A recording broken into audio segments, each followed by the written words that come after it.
So what would you say in terms of, I'm still, it sounds like you got in because it was a small fund. It was a startup fund. There was a lot of kind of, it wasn't your traditional thing where like all these bankers were hammering there. Would you have any advice in terms of other people who come from, let's say, um, commercial banking that are looking for these opportunities besides like just looking online?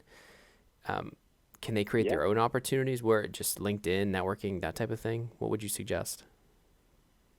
Yeah, I think that, most of these kind of lower middle market firms are, they're very networking heavy. So Hmm. they're in all like the major groups, we're really big on, ACG events. So if you can get like a list from ACG or, go on ACG websites, see when their upcoming things are, Hmm. and, just, find some email addresses, it wouldn't be that hard to find all these lower middle market, firms that are looking to hire junior level guys. Thanks to you, my listeners at Wall Street Oasis.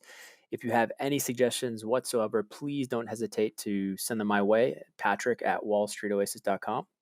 Until next time.